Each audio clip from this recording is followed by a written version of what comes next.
Welcome back to the 411 on Wrestling podcast. I'm your host, Blake Lovell, back once again with some thoughts on AEW All Out. It's what everyone's still talking about, and I know that the show was on Sunday, but there is still so much buzz surrounding this pay-per-view, and we did quite a bit of stuff over at 411mania.com. Be sure to check everything out, all of our coverage, because there is a ton of news. I did a column, which we're going to talk about in a second.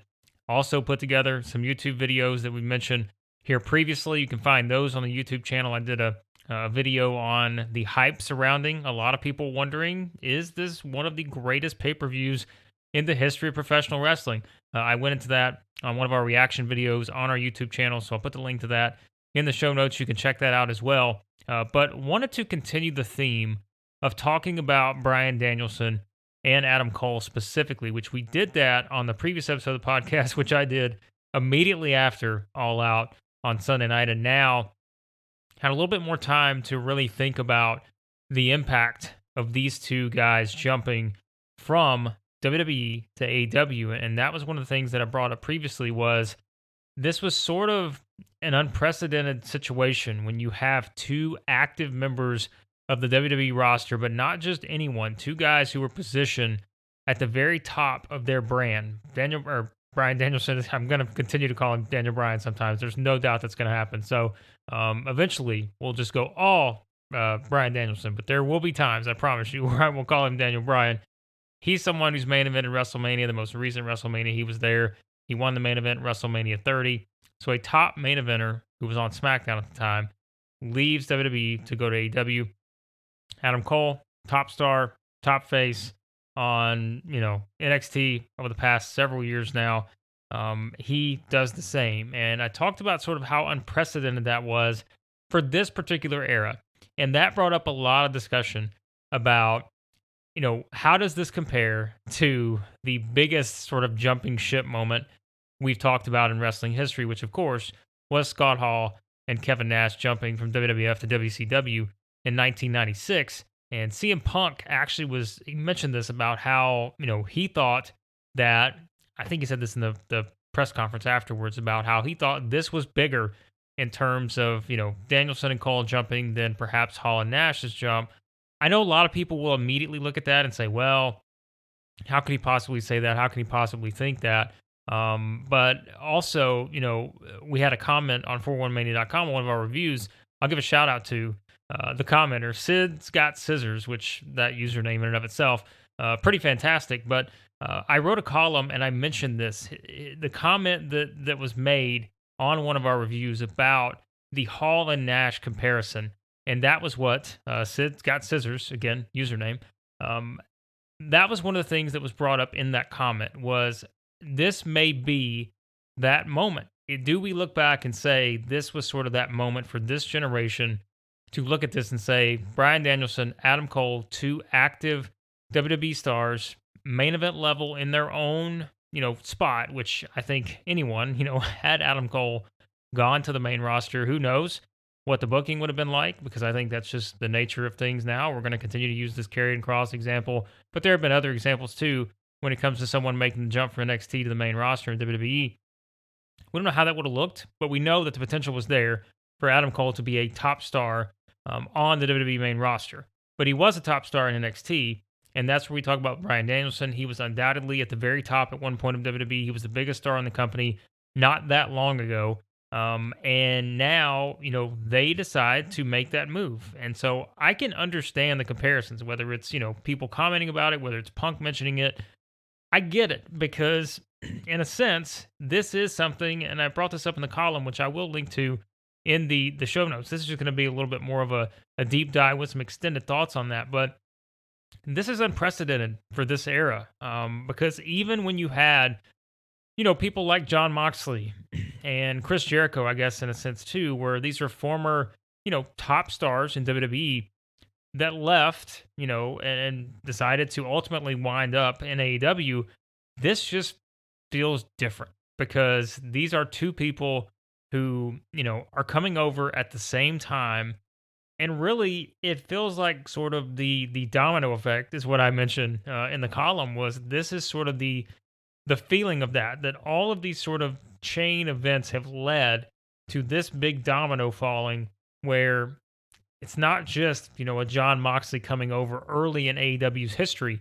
It's Bryan Danielson and Adam Cole coming over at a pretty pivotal point in AEW's history where it's, okay, this company is growing.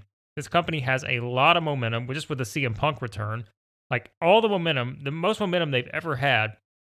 But now you bring in these two, big time players who are going to be, they're going to bring in a certain fan base that has followed them throughout their career in WWE and elsewhere.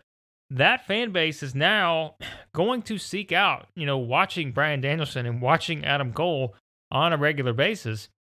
And that's where you start to see that uptick when it comes to viewership and all of that stuff in business overall. Like we said, it's going to be very fascinating to see what the pay-per-view buys ultimately look like for this pay-per-view, because not only you're going to get a lot of that based off of CM Punk, but you also did have that built-in suspense of wondering who all was going to show up.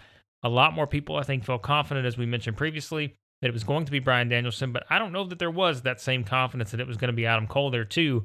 And so for me, to have them in the same segment, I said it before, it's the ultimate flex for Tony Khan to bring them both out in the same segment and to immediately position them as top stars in the company after your main event. It's the closing visual on the biggest pay-per-view you've ever put together. You have two of WWE's top stars, a top NXT star, a top main roster star, in that visual of going off the pay-per-view. You see Adam Cole, you see Bryan Danielson, and you see the already built-in stars that AEW has built up all right beside them. And so you've got this entire package here that you are presenting to where it does feel like it's a very different dynamic now. And that's where, having two people jump ship, like that's the word we love to use when you go back and look at Hall and Nash. It's always about jumping ship. And that's what happened here. Like you had two big time players jump ship, and now it's, can you make that comparison just yet? I think it's way, way, way too early to do that.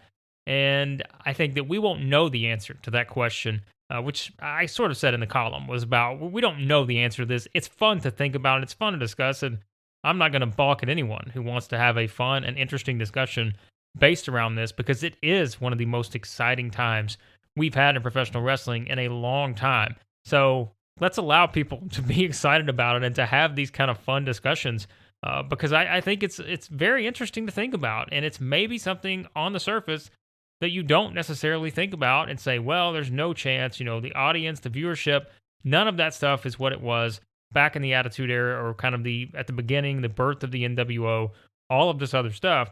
And I think everyone gets that. But it is still, which is hard to compare generations, but if you use that caveat to say this generation, if you're looking at it in the current wrestling landscape and you want to make a comparison, I can get why people would make the comparison. I really can, because it is something that was an unprecedented situation to see two active stars. And that's where I kind of put about the difference with CM Punk. CM Punk, significant. We know that. We know what CM Punk's going to drive from a business standpoint. We'll see that with the pay-per-view buys. We've already seen it from the viewership standpoint, merchandise, all the stuff that CM Punk has already done in the, couple weeks now he's been in AEW. But now I think you look at it and see that was someone who came back from a 7.5-year layoff. And really, there was never the expectation that a lot of people never expect him to go back to WWE with the way things ended there. But these are two stars who have been on television, featured regularly, in the past year. Of course, Adam Cole, and even as close as the past several weeks. All of a sudden, they make that jump. And I think what that does, it doesn't just create a buzz. It doesn't just create momentum for AEW. It creates what I think you could probably refer to as, the NWO effect, where it's the feeling that, okay, this is now a possibility that we could see something like this on AEW television. We could see this type of occurrence where a WWE star, a main, roster star at the top of his game like Bryan Danielson, an NXT top talent, Adam Cole, who a lot of people were just waiting and waiting and waiting to see when would he eventually hit the main roster. Now we know that there is a possibility that AEW could deliver something like that, of that magnitude to us, and actually come through on it and give that to us. The excitement, the buzz. Again, people talking about maybe one of the best pay-per-views of all time coming out of the show. That's the feeling that I would get as a wrestling fan if I watch AEW. Once you plant that in people's minds, that the possibility is there that you are going to miss something that you absolutely cannot miss, because it is going to be either a defining moment in wrestling history or something that everyone's talking about, the next day, and you're like, well, I don't want to miss out on that. It's the FOMO, right? Like, it's the fear of missing out. You don't want that. And that is what AEW did. I thought, certainly you could point to too. I mean, even to a different scale, like Minoru Suzuki coming out. That's it. Like the Forbidden Door, all this other stuff. Like AEW's already been sort of building some of that in, and that's where the domino effect comes back into play, where they've already built in this unpredictability. But now, to add the layer that they added, we are giving you that possibility that you are going to see a top WWE star wind up on our programming and decide that we are the better option for them. And that says something. Like, that says a lot, because remember, let's think of this too, and I forget this sometimes, just in this line of work. Like, I think sometimes it's very easy to forget this, but not everyone is connected to everything that's going on when it comes to reports, rumors, all this other stuff. Not everyone's connected all the time. They're just, there are some people out there who just watch wrestling and don't go to 411mania.com. They don't go to all these other sites trying to find all the news and figure out exactly what's going on. They maybe just sit back and enjoy it, and it's nothing more than that to them. It's casual. They can still be hardcore fans, but they maybe just don't care about they want to experience it without knowing beforehand some of the things that could possibly happen. And so for that fan base, think about that. Like, to see these two guys be on WWE TV for the longest time, and now to watch AEW All Out, and you're like, wow, how did that happen? And these guys have decided that AEW is where they want to be at. They were just on WWE, the biggest company in the world, and now they want to be in AEW. Like, that tells a story there. And it's one that I think, if this continues to be a theme that you see, and now that AEW is planted in your mind that this is a possibility you could have on any of their shows, whether it's a pay-per-view, whether it's Dynamite, Rampage, whatever, now that you have seen that this is a possible thing to have these stars jump, then all of a sudden it does make AEW TV must see, or AEW pay-per-views must see, because you don't want to miss this huge thing that's just happened. And guess what? That's what WCW did when you had Hall and Nash come in, and then Hogan becomes the third man. It created a layer of unpredictability week in and week out. But just because that huge turn, that massive defining moment in wrestling history, when Hall jumps, it feels real. You're probably not going to be able to replicate that in this day and age, because there are so many news and reports and everything where, if you want to know ahead of time, you're going to have a chance to know ahead of time what's going to happen here. But, for the most part, like, they still were able to capture the magic. And that's what they refer to, right? Like, it's the magic.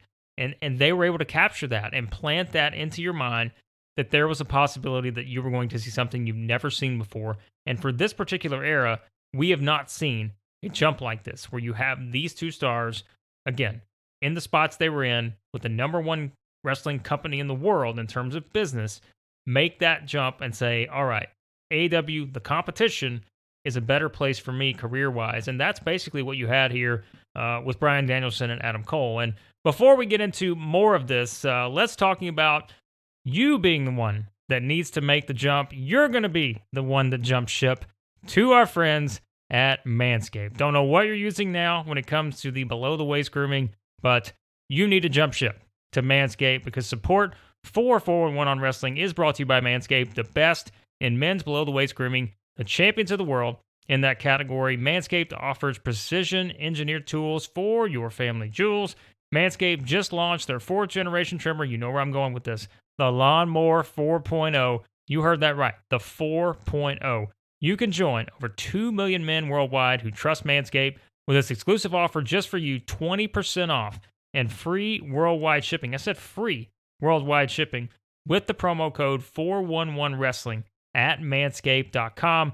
Again, imagine just shaving with a sleek, well-designed, optimized trimmer that makes shaving time your favorite time in the bathroom. I've said it before, I'm one of the first people that gets a chance to try this new Lawnmower 4.0, and I am blown away by the performance, the craftsmanship, the details. The 4.0 has it all. It's all at the next level, and Manscaped continuing to engineer the ultimate body trimmer by focusing on the intelligent functionality, incredibly comfortable grooming experience. You get it all with this fourth generation trimmer. It's got the multifunction on-off switch. If you're a traveler, it's perfect for that. If you need a little bit more precision in your shave, you know where I'm going with this too. The LED spotlight, the 4000K LED spotlight, it's got an on-off switch. If you want to have a little more light down there, see what you're doing, boom. Lawnmower 4.0 gives you that. And it has the wireless charging, one of the best parts. The wireless charging system, it lasts longer, and that's what you want. Take your time because Manscaped has got you covered. And let's be honest, if you're still shaving your face and body with the same trimmer, you're doing it all wrong. Boost your confidence with this new body trimmer with Manscaped to make me time the best time. With a smooth shave, you can get 20% off plus free shipping with the code 411wrestling at manscaped.com. Use the best tools for the job and get 20% off free shipping with the code 411wrestling at manscaped.com. That's 20% off with free shipping at manscaped.com. Use that promo code 411wrestling. Unlock your confidence with the new Lawnmower 4.0 from Manscaped. So let's get back to the ultimate question. Can you compare Bryan Danielson and Adam Cole jumping from WWE to AEW to Hall and Nash in WCW, making that same jump from WWF to WCW? I ultimately don't think you can answer that question yet. I know it sounds like a cop-out answer, but you certainly can't answer it yet because you don't know what AEW's business is going to look like a year from now, 2 years from now, 5 years from now. We have no idea. And as I continue to say, and I've said this before, even before these two guys debuted and made the decision to jump to AEW, WWE's business is not in any jeopardy. They have all the money that they need. They're not going out of business tomorrow. Probably, no matter who jumps. I don't know if Roman Reigns makes the jump, maybe that's even more significant, of course, but I just don't see that happening. But if we're talking about in terms of the impact on AEW's business in and of itself and what it can do for the professional wrestling landscape, which these are some of the things that we were talking about when Hall and Nash made the jump in 96, it can be a significant game changer. And I think game changer is the right word here because, when you look at just how this was a move that we had not seen before, it can change the game. And I think we're seeing that already with the moves that AEW is making, and also from the standpoint of AEW just making its audience happy. It is giving the audience an experience that you just, quite frankly, cannot get anywhere else in professional wrestling right now. That's not a knock on WWE, but you're not going to get this experience in AEW anywhere else right now in the world of professional wrestling. And I think that is very sexy. That's a very sexy appeal, whether it's for talent, whether it's for fans, anyone else. There is a lot of momentum on AEW's side. There is a lot of appeal to this company right now. And now when you add two very, beloved figures in professional wrestling in Bryan Danielson and Adam Cole, and like we said, we're not even taking it a step further and talking about, the ones that are already there, or, a debuting Ruby Soho, who also has a lot of fan support behind her. There's a lot that AEW can do with this. And it's the same, when you look back at WCW, there was a lot they could do with Hall and Nash, and they turned that into something. Ultimately, it didn't work out in the end. We know what happened with WCW, but I don't think we look at it that way necessarily because it's different generations, they're different circumstances. You're not comparing it from a viewership standpoint or just from where the wrestling business was then versus where the wrestling business was now. You have to compare it within your own sort of era. And I think if you do that now, that's where we say, this was sort of a situation. It was very unique. We had not seen it before. And this is where AEW can really ride this momentum, I think, and take two guys jumping ship and make that sort of the foundation now to take that next big step, perhaps, as a company. And again, that's what WCW did with Hall and Nash, at that point in wrestling. And it felt so different from anything else you had seen before. And while, yes, Danielson and Cole, they're joining a very crowded roster of a lot of talent who's already, at that level that they've been able to produce, and be main event stars in AEW and become, those top draws for the company. But now that you add them into the mix, with CM Punk and everyone else that's there now, it just becomes something that if you're on the outside looking in, I guess the better word would be if you're an outsider. That's a good way to put it, right? Since the discussion we're having, if you're an outsider and you're looking at this and saying, "Wow, like look at what they did with Bryan Danielson and Adam Cole," and if I'm a fan and I'm looking at this and thinking, like, think of if you were someone that missed All Out. Think about if you didn't even watch the show and you're sitting back and you're thinking, "My goodness, I just missed a very huge moment in wrestling." But now it's like you're going to have that in your mind to where I don't feel like I can miss an AEW pay-per-view, or I don't feel like I can miss Dynamite that's coming up or the Rampage after that, because AEW is doing things that, for me as a fan, like they are giving me a very different experience. That could be something that a lot of people are saying right now. And that's going to ultimately continue, to add to your fan base. And that's where your numbers increase, viewership, all this other stuff, merchandise. Like there are so many different layers to this that, just having the discussion on comparing this to Hall and Nash, there are so many other comparisons you can make. Like you could go beyond that. But I think it's an interesting one people have been talking about. And so I wanted to go into it a little bit more in depth because I find it very fascinating to think about. Bryan Danielson and Adam Cole, Scott Hall and Kevin Nash, like it's a different circumstances, different motivations too. I think when you look at, those four in particular and the differences in terms of kind of where they were at in their careers and those types of things. But I think still it's a very interesting thing to think about when you're looking at this generation of wrestling and trying to find some of those things, which again, nowadays you can find any information you want on the internet, social media, whatever. But even if you knew that this was coming, that you expected Bryan Danielson and Adam Cole to eventually go to AEW, for it to actually happen, now you look at the fallout and say, what is this impact going to be in the short term and the long term, which is something we always bring up when it comes to Punk and all this other stuff that AEW's done. What's the short term and long term impact? I think immediately right away, the short term impact is they have added in a layer of unpredictability to their shows and a layer of just unbelievable buzz that you just have not seen anywhere else in quite a while. And it is something where, AEW is not necessarily looked at as the alternative necessarily to WWE anymore. Like they look like a company that has a roster that is built to be a legitimate top company. Like they have now built this kind of roster.